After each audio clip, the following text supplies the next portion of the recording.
अरे भाई, बुढ़ापे का कोई इलाज नहीं होता। 80 पार कर चुके हैं, अब बस सेवा कीजिए, डॉक्टर पिताजी को देखते हुए बोला। डॉक्टर साहब, कोई तो तरीका होगा, साइंस ने बहुत तरक्की कर ली है। शंकर बाबू, मैं अपनी तरफ से दुआ ही कर सकता हूँ, बस आप इन्हें खुश रखिए। इससे बेहतर और कोई दवा नहीं है, और इन्हें लिक्विड पिलाते रहिए जो इन्हें पसंद है। डॉक्टर अपना बैग संभालते हुए मुस्कुराया और बाहर निकल गया। शंकर पिता को लेकर बहुत चिंतित था। उसे लगता ही नहीं था कि पिता के बिना भी कोई जीवन हो सकता है। माँ के जाने के बाद अब एकमात्र आशीर्वाद उन्हीं का बचा था। उसे अपने बचपन और जवानी के सारे दिन याद आ रहे थे। कैसे पिता हर रोज कुछ न कुछ लेकर ही घर घुसते थे।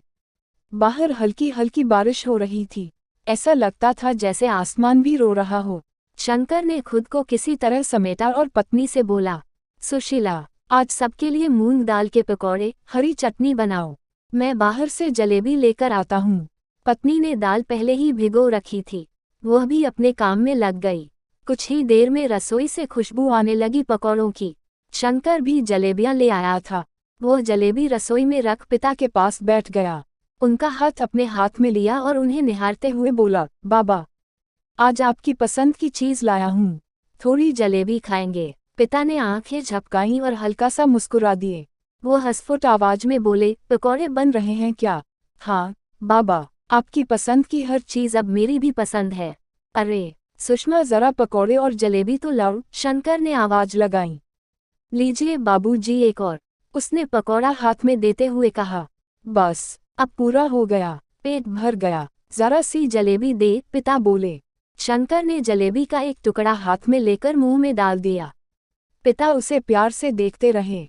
शंकर, सदा खुश रहो बेटा, मेरा दाना पानी अब पूरा हुआ, पिता बोले। बाबा, आपको तो सेंचुरी लगानी है, आप मेरे तेंदुलकर हो। आंखों में आंसू बहने लगे थे। वह मुस्कुराए और बोले, तेरी माँ पेवेलियन में इंतजार कर रही है, अगला मैच खेलना है, तेरा पोता बनकर आऊंगा, तब खूब खाऊंगा बेटा। पिता उसे देखते रहे। शंकर ने प्लेट उठाकर एक तरफ रख दी, मगर पिता उसे लगातार देखे जा रहे थे, आंख भी नहीं झपक रही थी। शंकर समझ गया कि यात्रा पूर्ण हुई। तभी उसे ख्याल आया, पिता कहा करते थे, श्राद्ध खाने नहीं आऊंगा कौवा बनकर, जो खिलाना है अभी खिला दे। माँ बाप का सम्मान करें और उन्हें जीते जी खुश रखें। ऐसी ही अद्भुत कहानियाँ सुनने के लिए हमारा चैनल सब्सक्राइब करें।